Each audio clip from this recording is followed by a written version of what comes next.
Another exercise I thought would be fun and useful is to collate lots of poems and songs in French and use them as a language tool, but also as a way of understanding the culture and thinking about different historical progressions across the ages.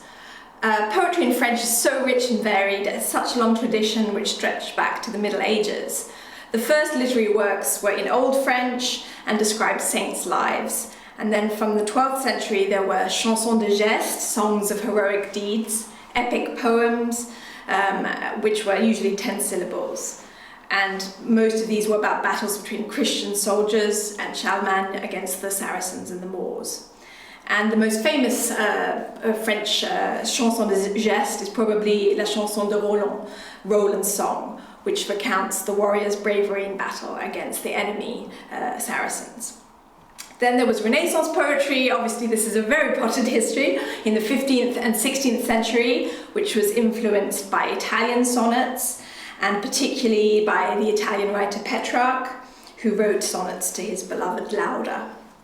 And important literary influence was also the ancient Greek and Roman writings, since the French in this time were keen to imitate ancient models.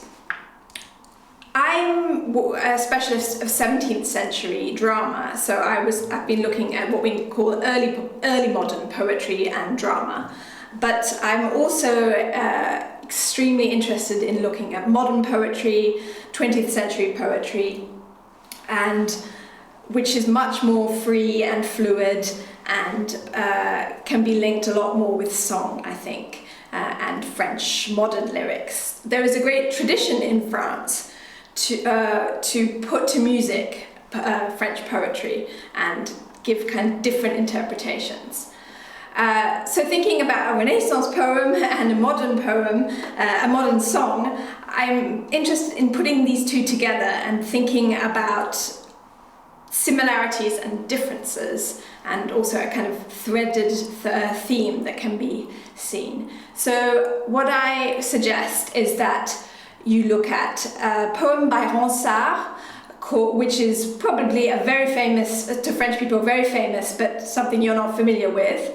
It's a sonnet, and it's included in the link.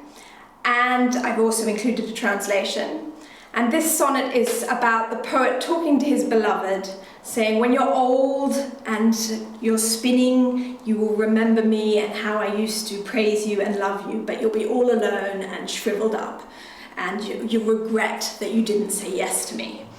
And then I'd like to compare this with the song I've included, which is sung by the wonderful Juliette Gréco, and it's Si tu t'imagines, si tu t'imagines, and you can hear this in the link that I've provided.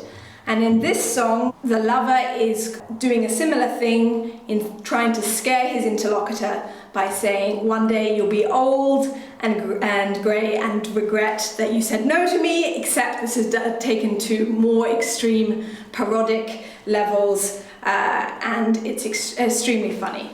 So I'll leave you to explore these, and there's the vocabulary provided. And I think it's interesting when you look at poetry to think about other links, other songs in English, other songs and poems you've come across, and try and find contrasts and similarities.